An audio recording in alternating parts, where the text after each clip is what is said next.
हे पोरगं म्हणे येतो म्हणे, अजूनपर्यंत आला नाही.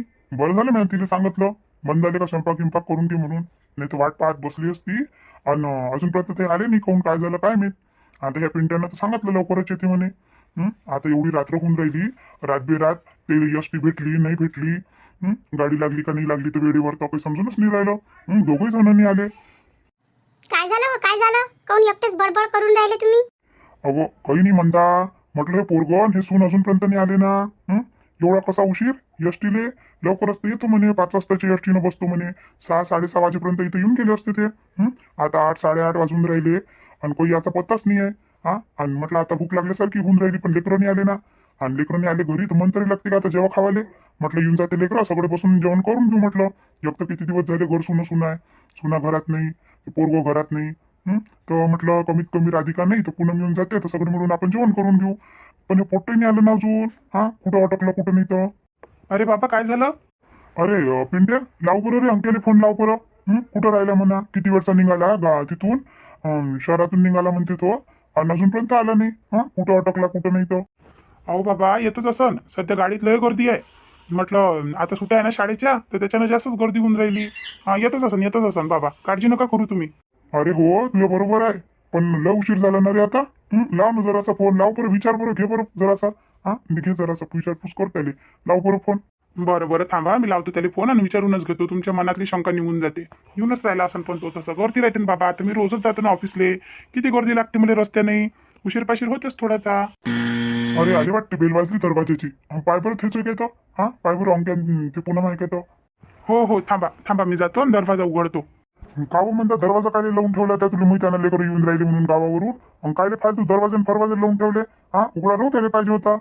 हा उघडा राहू देतो आणि सारे कुत्रे घरात घुसू देतो, हाय नी के? दरवाजा उघडा ठेवा आणि आपण इकडे काम करा. तिकडे सगळे कुत्रे मग घुसून जाते इकडचे तिकडचे, मग चांगलं राहते का ते? एवढा थोडी ना लावलाय दरवाजा, भेटलाच होता. आता त्याला वाटलं असं दरवाजा लावलाय म्हणून त्यानं बेल वाजवली. पहा नाही तर विचारून घ्यायचा पिंट्याले. काय माहित या शब्दावर तर मला विश्वासच येत नाही. या कवडीचाही आले लेकर. या अंका रे अंक्या, एवढा उशीर कसा काय केला? बाबा नमस्कार करतो. नमस्कार बाबा. नमस्कार. सदा सौभाग्यवती भव, चांगल्यानं राहा. अंका रे अंक्या, एवढा उशीर कसा काय झाला तुले? काही नाही बाबा, आता सध्या किती गर्दी आहे गाडीमध्ये. एक बस गेली सोडून दिली, मग दुसरी बस तशीच भरून गेली. बस उभी राहून राहिली आणि गचपच भरून जाऊन राहिली. आणि काय म्हटलं चढाव त्या बसमध्ये, सगळा जीव गुदमयून राहिला होता तिथं. तर म्हणून अशा करत 1-2 बस हातातून निघूनच गेल्या. आता हे शेवटची बस होती, मग तिथं भेटली जागा तर तिथून आलो. लय गर्दी आहे बाबा बसमध्ये, असं वाटून राहिलं का एकाच्या उरावर एक जाऊन राहिले गाडीत. आणि म्हटलं कसा जीव गुदमरून जाते त्या बसमध्ये बसल्या. तर म्हणून जरासा उशीर झाला बाबा. बरं. जा हातपाय गीतपाय धुवा. आणि काय आहे तर तू आईनं जेवण बनवलं आणि या जेवण करायला पटकीने. पहा लेकर कसे मतलबी आहे. बापाच्या पाया लागते, ते सुनही म्हटलं सासऱ्याच्या पाया लागते. आणि माय गेली चुलीत, मायाच्या पायानी लागाव काय? याले समजत नाही काय का बायकोले सांगावं बा म्हणून. एवढ्या दिवसाचे गेले होते आणि म्हटलं आता येऊन राहिले आणि नमस्कार नाही काही नाही. हे असे लेकर काही कामाचे आहे का, एवढं शिकले सवरले असून? काही नाही, काही समजतच नाही यायले. आई नमस्कार. नमस्कार. बरं आले? बरोबर आले गाडीतून? हो आई. नमस्कार आतेबाई. मला वाटलं विसरूनच गेली काय तू, बोलूनच गेली काय. म्हटलं आता बाहेर गेली होती तर का तुला सासूही आहे म्हणून मी वाटच पाहून राहिली केव्हा माझ्या पाय पडतो म्हणून. आतापर्यंत तर त्या पाय नाही पडली, आता पडली म्हणा. नमस्कार. आता झालं काय चालू आल्या. आता फक्त आलोच घरात आणि पाया पडलो. तर म्हटलं झालं आता माझ्या सासूचं असं केलं काय तसं केलं काय. येईल नाही, यायची आदत नाही सुधरत बाप्पा, नाही सुधरत यायची आदत. येईल असं वाटतही नाही का आता बाहेरून आलो बा. 2 शब्द याच्यासोबत चांगल्यानं बोला, कसे आले कसे नाही बसमध्ये एसटीमध्ये. एक तर म्हटलं असं जीव मरून गेला त्याच्यात. आणि यायचे बोलाशीच राहते, काय करावं आता. जाऊ द्या, पण सध्या माझ्या मूडच नाही याच्यासोबत काही भजबाजी करायला. आता मोठ्या यानं आली म्हटलं मी घरापर्यंत, आता डोकं लय भनभन करून राहिलं. आता मस्त आरामशीर जेवण करतो आणि झोपून जातो आंघोळ गिंगोळ करून. अंक्या मी काय म्हणतो, जाय ना हातपाय गीतपाय धुय, आता भूक लागली, सगळं मिळून जेवण करून घेऊ. बाबा ने काय घामाघामानं पूर्ण कसंच वाटून राहिलं गुदमरल्यासारखं. एक तर म्हटलं आम्ही 5 वाजतापासून स्टँडवर येऊन उभा आहे, तर आता कुठं पोहोचलो म्हटलं, आता किती वेळ होऊन राहिला. बाबा मी नाही काय जरा आंघोळ करतो आणि त्याच्यानंतरच जेवण करतो. मग आंघोळ केल्यावर जेवण करणं काही जमणार नाही. पहिले आंघोळ करून घेतो आणि मग येतो पटकीने जेवण करायला. तुम्ही करा ना जेवण. बरं जा आंघोळ गिंघोळ करून घ्या मग घ्या. घामानं घापिसले असं, जा पहिले जा. आता हे पोट चाललं गेलं नाही इथंच ठेवून दिले का हे बॅग? हा, हे बॅगा कोण नेईन आता त्याच्या रूम मध्ये? आता इथंच पडला राहीन या. हा, आता जेवण फेवण करून घेतलं असतं, हात पाय पाय धुवून आणि मग आंघोळ गिंघोळ करून झोपून झालं पाहिजे होतं. नाही बाई, बरोबर आहे ना त्याचं. आता 3-4 वाजता त्याचा पेपर सुटला असन आणि तिकडून आले गाय गडबडीनं बॅग गिगा पॅक केलं असन आणि 5 वाजतापासून बस स्टँडवर आले आणि त्याला कुठं भेटली बस गीस. आता किती उशीर होऊन राहिला आणि गरमी किती आहे. गरमी म्हटलं बाहेर निघून पाय तू जराशी, असं वाटते का जसं उकळल्यासारखं वाटून राहिलं. 5 मिनिटं उन्हात उभं राहायशनी वाटून राहिलं. मी तर म्हणून राहिलो जे बिचारे मजुरी गिजुरी करत असन ते कसेच करत असन एवढ्या उन्हात, काही समजूनच नाही राहिलं. आपण ते एसी मध्ये राहून म्हटलं फक्त जाणं येणं राहते तर किती असं गुदमरल्यासारखं होऊन जाते. आणि ते आता एवढ्या दुरून प्रवास करून आले तर त्याचं खरंच ना झालंच असं ना घायपीत जीव. त्याला करू दे, आंघोळ गिंघोळ करू दे, अजून 5-10 मिनिटं उशी जेवण करायला. आणि ह्या बॅगा काय नेत बसन मग तू नंतर? हा, सध्या काय मागं लागतं आल्या. बरं बाप्पा, थांब मग त्याच्या आंघोळीपर्यंत मी टाटे गिटं काढून ठेवतो. आता ते तर काढणार नाहीये, मीच काढून घेतो आणि जेवण करून घेऊ आपण पटकीने. मंदा, काय झालं? काय म्हणून राहिले? मी काय म्हणतो, आता ते खिचडी तर केली, हा ते केलं म्हणतो, तर असं करणं जराशे पापड गिपडं काही ना त्याच्यासोबत. आलू चिप्स आहे काय? मागच्या वर्षीचे ह्या वर्षी तर काही तुझी निवाड काही पडला नाही, त्या काही केले नाही. सोन्याची वाट पाहून राहिली होती. मागच्या वर्षीची असन तर तळ नको असन तर, आणि तशी खिचडी जात नाही म्हटलं गड्याच्या खाली. हो, पाहतो असं तो तडतो. काय हो बाबा, काय रे त्रास देता तुम्ही? हा, आईले नुसतं म्हटलं तुम्ही चिडली आणून टाकता, मग आई बोलते तुम्हाला. काय झालं तर बोलच लागते तिले. तू तिची केअर नको घेत जाऊ. पाहिलं नाही का त्या? तिची केअर घेतली ना तर बस मग झालं वाटोड या घराचं. तिले बोलून चालूनच ठेवा लागते. आता म्हटलं नसतं ना तर तिनं काही केलंही नसतं. तू आई तर स्वयंपाकही नाही करून राहिली होती. सुनील येऊ द्या म्हणे, ते करण म्हणे. आणि सांग आता केव्हा आली ते पुन्हा? आता आल्या तर स्वयंपाकाला भिडली असती काय पोरगी? एवढ्या दुरून प्रवास करून आली तर तू आईले तर कवळीचा दिमाग नाही अरे. आणि तू म्हणतो मागं नका लागत जाऊ. तिच्यासोबत असंच राहा लागते. जेव्हा ते सुधरण तेव्हा तिच्यासोबत राहिलं मी चांगलं करण, नाही तर तेव्हापासून तेव्हापर्यंत आमची अशीच खटपट राहील म्हटलं, कधी इकडे कधी तिकडे. बरं जाय, मी काय म्हणतो, हे बॅग घे त्याच्या दरवाजापर्यंत नेऊन ठेवून दे. आला असन थकला असन थोडी, आणि जाय ठेवून दे एवढे नेऊन, काही नाही होत ठेवल्यानं. हो बाबा, मी तेच म्हणून राहिलो होतो. आता केव्हा येईन तो केव्हा घेऊन जाईन, मग आपण जेवण करायला बसू ना. ठेवून देतो, मीच ठेवून देतो बॅगा गिगा. पुन्हा घरी आल्यावर किती चांगलं वाटते हो. किती काही म्हटलं तरी ते भाड्याच्या रूममध्ये काही हे नाही भेटत, सुकूनच नाही भेटत तिथं. जे आपल्या घरी सुकून आहे ना म्हटलं ते कुठंच नाही आहे. तिथं तर काही कोणी बोलन काय, इकडे कोण पडलं तिकडे कोण पडलं. पाहिलं नाही का त्या घर मालकांना म्हटलं 25 दिवस कसं केलं आपल्यासोबत. हो ना, मला तर ते मालक पटलेच नव्हते, बिलकुलही नाही पटले होते. पण तुम्ही म्हणे जाऊ दे म्हणे, 20-25 दिवसाची गोष्ट आहे म्हणे, म्हणून म्हटलं. नाही तर नाही काय, मग डोक्याच्या वरतच चालले होते त्याच्या गोष्टी. पण काय करा आता त्याला माहिती आहे ना, काही शिक्षणासाठी आले, यायला गरजच आहे आता रूमची. म्हणून तेही म्हटलं पैसे वाढवते आणि जास्त कचर करते, मागा लावून देते. नाही तर आपल्याला असं पटतच नाही. आपल्याला जे आहे ते तोंडावर आहे बाप्पा. पण भलतंच हो, कसंच वाढून राहिलं होतं तिथं. नाही आता म्हटलं केव्हा होते बाप्पा पेपर आणि केव्हा जातो आता घरी. अरे देवा, पाय दुखून राहिले हो. सकाळपासून किती वाजतापासून तिकडे गेलो, मग पेपरला गेलो, मग तिकडून बस स्टँडवर बस उभं पूर्ण पाय आकडून गेले. हो ना, लस आता पाय दुखून राहिला, आता जरासा आराम करतो. आता जरासा आराम करतो. आता आराम काय, आता झोपा. आता रात्र झाली ना. आताही जरासा आराम करता काय, आता झोपा. उठजा सकाळी आणि पाहिजे काय करायचं आहे काय नाही तर. आता करा बाप्पा, लेटपोट करा. भलतीच पाटही आकडून गेली. तिथं खाली झोपणं आणि खाली झोपाची सवय नाही आता, एवढ्या दिवसाची तुटून गेली. पुन्हा पाठ आकडून जाते बाप्पा ते खाली झोपल्यानं. आता आज ह्या बिछाण्यावर झोपतो. पण काय हो, किती धूळ आहे हो याच्यावर. सासूबाईनं झाडू लावली का नाही लावली काय माहीत. पहा ना खाली किती आहे म्हटलं धूळ. पुसली का नाही पुसली तर फरशी आणि पा पलंगावर आहे. आणि जाऊ दे ना, काय आई आता एकटी होती, राधिका वहिनी नाही आहे, नाही जमलं असन. तू झटक करून घे आणि दुसरी चादर टाकून घे याच्यावर. आणि आपण झोपून जाऊ, मग सकाळी पाहिजे काय करायचं आहे तो. पूनम, तुला आई आवाज देऊन राहिली वाटते. आता काय म्हणून राहिलाय ह्या पूनम? हा ते बी बोला ना. अहो मी म्हणून राहिली, किती वेळची वाट पाहून राहिली तू तिकडे. आता जेवण खावण झालं, ते ताटं गिटं पडलं आहे म्हटलं, जराशी उचलून घिसलून घे आणि तेवढे ताटं धुवून टाकून दे. जरासा ओटा गिटा पुसून घे. आता मायाकून काही हुन नाही राहिलं, मै दुखून राहिली पाठ. जरासं करून घे बरं तेवढं. आणि जरासं झाडझूड गिडझूड करून घे तिथं. सारं खरकटं पडलं आहे, आपण जेवण गिवण केलं तर. हो काय? पण आता बी मी काय म्हणतो, आता मी आकडून गेली. सकाळी पेपर होता, मग इकडे याची दगदग पॅकिंग गिकिंग केली, मग बसमध्ये एवढा उशीर झाला. तर मी नाही काय झाडझूड करून घेतो आणि सगळं उचलून ठेवून देतो. आणि बाकीचं काम नाही का मी सकाळी करन. आता सध्या नाही का मी लय थकली, आता मला लय जीवावर येऊन राहिलं. मग तर काहीच करायला इच्छा नाही आहे, पण तेवढं करून घेतो. मग सकाळी पण नाते बाई. मग काय ते आता काय खरकटं राहू देतं काय, ते भांडे तसेच पडलेले राहू देतं काय. आतापर्यंत तर केलं, मी सांभाळलं तुमचं घर. आता पहा ना बाबा तुमचं काय आहे तर. मी चालली माझ्या रूममध्ये. काय करायचं आहे काय नाही करायचं तर पहा बाप्पा तुम्हाला. अहो आई करण ना ते सकाळी करून घेईन, झाडझूड करून घेते म्हणते ना, तेवढं करू दे तिले. खरंच आहे, खरंच आम्ही लस दमून गेलो सकाळपासून. उभं पाय जसे असे करून राहिले, ठणठण करून राहिले. सकाळी करून घेईन नाही तर उरलं सुरलं. हा सुनैले बोलायला जाव ना, ते पोरस म्हणतात टपर टपर करते. काय बोलावं बाप्पा आपण?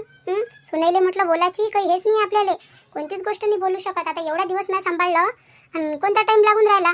अर्धा घंटाही नाही लागत म्हटलं. हायच कोणते 4-5 ताट आणि 2-4 भांडे होऊन जाते तेवढ्यानं. जाऊ दे बाप्पा, काही बोलून फायदा नाही. आपण इकडे बोलायला बसलो का पहिले पोरच टपर करते. मग सुनैले असं वाटेल का पाय बा आमची सासू आमच्या मागं लागून गेली. जाऊ दे. का बा अंकुशजी, तुमच्या आईचा स्वभाव कोण असा आहे? किती काही केलं म्हटलं त्याचं तर येले नावच नाही कोणत्या गोष्टीचं.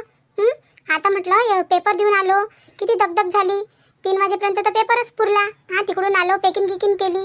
मग बससाठी किती वेळ पाहा लागलं आणि तेव्हा कुठं पोहोचलो इथं. किती दगदग झाली आज. तुम्हाला तसंच म्हटलं होतं मी, म्हटलं आज आपण एवढी दगदग होऊन राहिली तर आज आपण राहून जाऊ आणि उद्या निघू आपण सकाळी. पण तुम्ही म्हणे नाही चल आता घरी, चल आता घरी. काय करतो इथं राहून. आणि पहा बरं आलं नाही आलं म्हटलं तुमची आई लागून जाते मागं. हे असं बरोबर आहे का तिचं? आता एवढा दिवस तर केलंच ना, आणि एक दिवस करून घेईन तर काय बिघडून जाईन यायचं.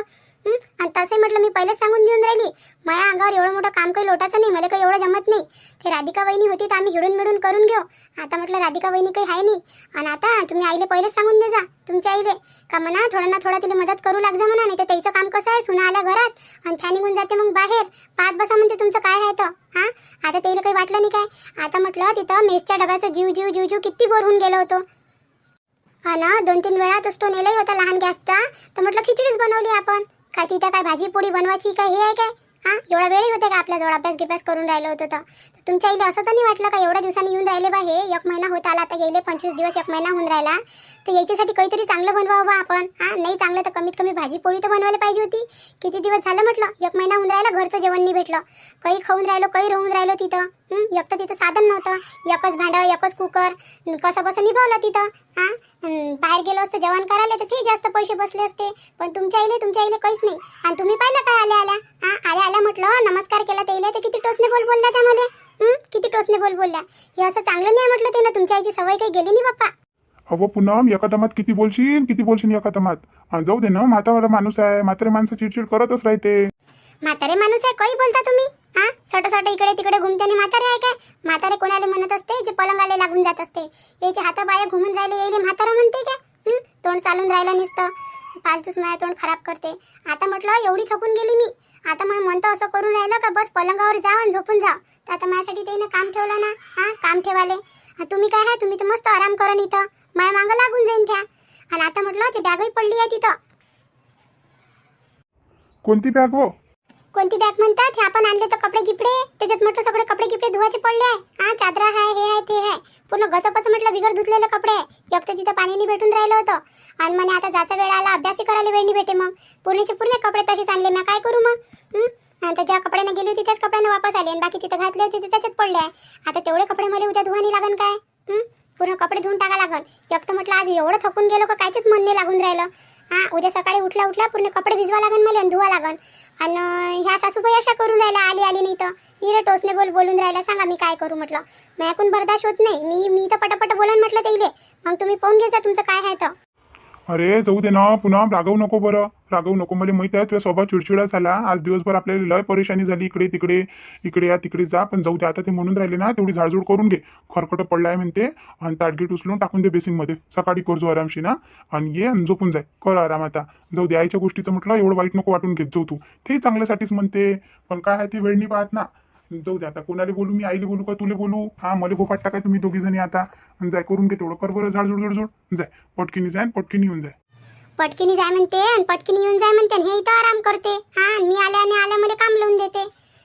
जाऊ दे आता काय बोलू फालतूच्या फालतू. आणि आलं म्हटलं खिचडी खाऊ घातली त्यानं. जसं कोणी मेलं होतं. एवढ्या दुरून येऊन राहिले काहीतरी भाजी पोळी तर खाऊ घालायला लागत होती. पोटही नाही भरलं म्हटलं त्या खिचडीनं. एक तर सकाळपासून काहीच नव्हतं खाल्लं. ते समोसे घेतले होते फक्त गाडीत बसमध्ये खासाठी. आल्या खिचडी खाऊ घातली त्यानं. त्याचं असं तर मन नाही झालं का एवढ्या दिवसाच्या नंतर येऊन राहिले बा तर भाजी पोळी खाऊ घालू द्या. आणि आल्या कामाचं बरोबर सुचते त्याले. हे काम करून घे ते काम करून घे. म्हणजे काम करायसाठीच आठवण येऊन राहिली होती आमची. बाकी नाही. बाकी काय लिहिन त्याला आठवण. त्याला तर चांगलंच झालं आलं तर. तशी म्हटलं राधिका वहिनी काही आहे नाही. नाही तर त्या राहिल्या तर सगळं सांभाळून घेते. आता त्याला नेट लागून राहिला असं ना करायचा. म्हणून आल्या आल्या माया मागं लागून गेल्या. बडबड केली आणि गेली. काय करण आता, आपण तर मंदातच फसून जातो आईच्या नीच्या. आता एवढ्या दिवसाचं चुकून होतं जरासं, आले नाही तर आईचंही काम होतं ना.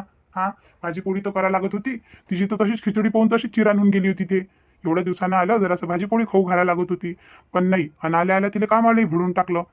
आता तिला माहिती आहे ना, सकाळपासून प्रवास चालू, आपली पेपराला गेलते बा, तिकडून आली. आणि मग आईले बोलन तर आई म्हणून का पाय बायकोची केअर घेऊन राहिला ह्या. आता बोलाव तरी आपण कोणाला, आपण तर मधातच फसून जातो. बस गडव्यासारखा इकडे लुणका तिकडे लुणका, कोणाला बोलणार आहे आता. पण तशी पूनम तिचं निपटून घेते म्हणा. ते आपल्याला बोलायची काही हे नाही पडत, पण ते ऑरकट आहे ना. हा, ते बोलायला काही भेट नाही, जसं तोंडात येते ना तशीच बोलते, म्हणून जरासं तिला आवरा लागते. बाकी काही नाही. आता करून राहिली, जाऊ काय, जाऊन पाहू काय, नाही तर पडर पडर करण जाऊन पाहतो. जराशी टाट गिट असन तर तिला उचलू लागतो आणि ठेवून देतो इथं, कारण की वहिनी तर आहे नाही. आणि तिच्या येऊन राहिलं जीवावर, आणि मी इथं बसला दिसन तिले तर अजून तिची चिराण होऊन जाईल. म्हणून मला धाडते म्हणून काम करायला, आणि हे बसले राहते म्हणून. जराशी टाट गिट उचलू लागतो तिले, आणि तिला म्हणून तू झाडझूड करून घे म्हणून. राधिका, काय झालं? नीलाच्या विषयी गोष्ट काढली ती एकदमच त्या चेहराच उतरून घेतला. ते काका करून राहिले ना विचार, ते काकांना दोघा तिघाच्या कानावर टाकली ते गोष्ट, पण तिकडून काही रिस्पॉन्स आलाच नाही. म्हणून ते काका म्हणे थांबून जाय म्हणे 8-10 दिवस म्हणे, मग मी स्वतःहूनच जातो म्हणे घरी म्हणे तिच्या म्हणे, आणि काय आहे तर गोष्ट करतो म्हणे. अहो रेश्मा काकू, आता काहीच नका करू, काहीच गोष्ट नका काढू ना, काही नका काढू. ते पोरगी म्हटलं आपल्या नीलाच्या लायकीचीच नाही आहे, चांगली पोरगी नाही आहे ते. काय काऊन अशी म्हणून राहिली राधिका तू? काय झालं आता? अहो काकू, आता तुम्हाला काय सांगू, हे आपल्या इथचा नीला आहे भयत्याळ. हा, साधा सुद्धा आहे तो, त्याला काही एवढं दुनियादारीचं काही पडलं नाही आहे. आता कसं, आता आईनं 2-4 ठिकाणी त्याची लग्नाची गोष्ट काढली, पण पोरी काही भेटून नाही राहिल्या. आता पोरीला पाहिजे नोकरी, वावर, शेत, आणि तुम्हाला तर माहीत आहे आपलं कसं काय व्यवहार आहे, तो कसं काय ताल आहे तो घरचा. आपल्या इथं तर म्हटलं सारखं सुद्धा घरही नाही आहे, मातीचं घर आहे, हा स्लॅबचंही घर नाही आहे. आणि त्याच्यात म्हटलं निलेले पोरी काही भेटून नाही राहिल्या. आणि ह्या पोट्टीनं म्हणते स्वतःहून त्याला प्रपोज केलं होतं, हे पोरगी आहे ना जे पायल तिनं. अरे हो ना, तर ते एकामेकाला पसंत होते म्हणूनच तर आपण गोष्ट वाढून राहिलो होतो. तर काहून तर काय झालं, तर तू चेहरा कोण उतरला पहिले हे सांग. अहो रेश्मा काकू, आता काय सांगू तुम्हाला, हे पोरगी काही चांगली नाही आहे. यालेच नाही, निलेनेच नाही, अजून कोणाकोणाला फिरवून राहिली ते, याची काही गॅरंटी नाही आहे. ते सोड म्हणते 8-10 मोबाईल आहे म्हणते, आणि सगळ्यासोबत बोलते म्हणते ते फोनवर म्हणते. आणि काल गेली होती मी तिच्यासोबत बोलायसाठी. म्हटलं काकाने त्या दिवशी म्हटलं होतं ना आईले, म्हणे जसं आपण गोष्ट काढली म्हणे ते ना नाही म्हणून दिले, एवढे पैसे दिलेवाले लोक आहेत हे, तर चांगलं नाही वाटणार म्हणे. तर त्या पोरीना काही गोष्ट काढली बा घरात, तर त्याला माहीत होते का नाही बाईचं असं आहे बा म्हणून, हे आले आपल्या घरी. तर कायचं मी गेली तिथं, तर तिथं तर माझ्यासोबत चांगल्यानं बोलली. नंतर निलाला फोन केला, आणि निलाला म्हणते का आता मला फोन नको लावजो म्हणते, आणि मी त्यासोबत लग्न नाही करत म्हणते. तू गरीब आहे, त्या घरी काही नाही, तू असं आहे तसं आहे, किती बोलून राहिली होती निलाले. काय असं म्हणून राहिली होती? मग कायले केलं म्हणा, पहिलेच म्हणा कायले समोर हे झाली म्हणा तू. तो काय तुला मागा लागून राहिला होता काय म्हणा, आणि एवढ्या समोर गोष्ट चालली गेली. आणि का बरं राधिका, तुझ्या काकाला माहीत झाली ना आता ही गोष्ट, तुझ्या आईला माहीत झाली, आणि आता कसं हे काय बोलून आता पोरगीच नाही म्हणून राहिली, हे तर बोलतच झालं बाप्पा आता. तशाही म्हटलं आजकालच्या पोरीवर विश्वास करणं काही पुरत नाही. हे असेच करून राहिला, इकडे लफडं तिकडे लफडं म्हणते. आणि चांगले पोरही राहते ना तर त्याला राहू देते तसंच, आणि ज्या बदमाश पोरं राहते ना त्याच्या मागं चालल्या पोरी. बरोबरच बोलून राहिली तू. पण हे बरं झालं तुला माहीत झालं आणि तू गेली तिथं, नाही ते गोष्ट आपण वाढवली असती समोर, आणि तेव्हा जर असं झालं असतं तर किती आपली हे झाली असती, खालीपणा झाला असता आपला. अहो रेश्मा काकू, म्हणून तर तुम्हाला बोलावलं मी घरी, म्हणूनच बोलावलं. आता तुम्ही काय करा, तुम्ही काकाला सांगा गोष्ट काही वाढू नका म्हणा, आता संपवा म्हणा तिथंच म्हणा, आणि काही नका जाऊ म्हणा त्या पोरीच्या इथं. ते पोरगी आपल्या लायकीची नाही आहे. आणि राहिली गोष्ट आईची, तर तुम्ही सांगून द्या ते देत नाही म्हणा पोरगी म्हणा, कारण की आईला जर माहीत झालं ना का पोरगी स्वतःहून नाही म्हटलं म्हणून, तर आईने का निलेशला अजून बोलन, चांगलीच बोलन म्हटलं आई, आणि असे धंदे करतं काय नसं तसं. आणि त्याच्यात म्हटलं ह्या पोट्ट्यानं म्हटलं निल्यानं लय पैसा दिला उधळला तिच्या मागं. काय बोलतो, पैसा दिला? हो काकू, मोबाईल घेऊन दिला तिले, तिचा रिचार्ज मारून देते, पैसे देते तिले. आता सध्या तिले चांदीची चैन भरून दिली, आईलेच भेटली पावती. ना कशी तशी गोष्ट घुमवली म्हटलं ते, नाही तर आईले माहीत झालं असतं ना तर चांगलीच काढली असती त्याची. त्याला समजायला पाहिजे, पण त्याला असं वाटलं का पोरी भेटून नाही राहिल्या बा, आणि स्वतःहून प्रपोज केलं तर हे करून घेईन माझ्यासोबत लग्न. आता तो साधा भोळा आहे, तुम्हाला तर माहीतच आहे, जास्त काही एवढा दिमाग लावत नाही तो. चांगल्यानं बोलली, हे चांगला हे होऊन गेला तिच्यासोबत. तर म्हटलं आता तुम्ही आईले सांभाळून घ्या, आईले काही म्हणून द्या म्हणा, ते लोक नाही म्हणून राहिले असं तसं. आणि आई तिथं तर जाणार आहे नाही विचारासाठी. नाही तर जर एवढं आईले माहीत झालं ना तर आई म्हटलं निलाच्या मागं लागून जाईल. निलेले चांगलीच बडबड करण. एक तर निलाचं मन दुखलं आहे, त्याने एवढं मन लावलं त्या पोरीवर, आणि तिनं असं केलं त्याच्यासोबत. तर म्हटलं आता तुम्ही सांभाळा म्हटलं गोष्टीले, म्हणूनच तुम्हाला बोलवलं मी इथं. हो काय हो, किती बदमाश आहे हो ते पोरगी. चांगलीच बदमाश दिसून राहिली. याच्या पुढे लक्षात ठेवा लागेल बाप्पा तिचं. नाही तर अजून एखाद्याला फसवण. जाऊ दे बापा, आपल्याला काय करावं लागते. जाऊ दे. मी काय म्हणतो, तू काही टेन्शन नको घेऊ. तू आईले मी सांभाळून घेतो आणि तुझ्या काकाला सांगून देतो. तू नाही नको हे करू. आणि नीलेला जराशी चांगली सांभाळ आणि चांगल्यानं समजाव तिले. म्हणा हे अशा म्हणा तुला फसून घेईन म्हणा पोरी. एवढा साधा सुद्धा राहशील तर असे साधे सुधे पोरच तर पाहिजे त्याला लुबाडासाठी. ते बदमाश राहते ना, टापोरी त्याच्या मी मागं फिरते म्हटलं त्या. आणि जे चांगले पोरी राहते ना त्याला सोडून देते. मग काय फायद्याची गोष्ट आहे. आजकालच्या पोरीच मॅट झाल्या, मॅटवाले. बरं राधिका, मी काय म्हणतो, मी नाही काय येतो आता. ते काकाचा याचा वेळ झाला, येतो मी. आता चहा पाणी करून दिली त्या नाही म्हणता. आणि तू काही टेन्शन नको घेऊ. मी सांभाळून घेतो सगळ्या गोष्टीले. हो काकू, म्हणून तर तुम्हाला बोलावलं होतं. मला माहित होतं तुम्ही सगळं काही सांभाळून घ्याल म्हणून. तर चला मग मंडळी, आजच्या व्हिडिओमध्ये एवढंच. आता आपण भेटू पुढच्या व्हिडिओमध्ये. पण त्या अगोदर सगळ्यांचे नाव घेऊन घेऊ आपण, ज्यांनी ज्यांनी आपल्याला छान छान कमेंट केली. आणि तुम्हाला आजचा एपिसोड कसा वाटला तर सांगा आम्हाला कमेंट करून. नवीन असाल चॅनलवर तर सबस्क्राईब करा, लाईक करा, शेअर करा आणि हाईप द्यायला विसरू नका. चला तर मग आपण सुरुवात करू सगळ्यांचे नाव घ्यायची. प्रियंकाताई मोन, साहिल नावघरे वाशिम, गौरव कीर्तिकार, मीनाताई गुंडाने, रत्नमालाताई तिरुलकर, राजश्रीताई बरद, ज्योतिताई पोचलवार मानेवाडा नागपूर, मनीषाताई फोंदके, भारतीताई वाघमारे, प्राचीताई मुळे संभाजीनगर, अनिताताई तायडे, चंदाताई खापरे बदलापूर, शीतलताई पाटील, प्रियंकाताई बनसोड, निर्मलाताई रघुवंशी बल्लारपूर, रश्मिताई दळवी, गणेश वाडेकर, रंजनाताई इंगोले, दीपिकाताई भवसार, मराठी लताताई फॅक्ट रायडर, कृष्णा भोमले हिंगणघाट, पूनमताई खिवानसरा, पायलताई दातीर केलवाड, मनोज करमकर अभि, चित्रताई जावरकर, लताताई चौधरी मुंबई, छायाताई राजडे नाशिक सातपूर, राणीताई काळे. तर या सर्वांच्या माता भगिनींचे सगळ्यांचे मनापासून आभार, ज्यांनी आम्हाला छान छान कमेंट केली. आता अशीच तुम्ही कमेंट करा आणि तुमच्या राधिकाला साथ द्या, तुमच्या राधिकाला पुढे न्या. आता आपण इथंच रजा घेऊ सगळ्यांची. आता भेटू आपण पुढच्या व्हिडिओमध्ये. तेव्हापर्यंत तुमच्या राधिकाला रजा द्या.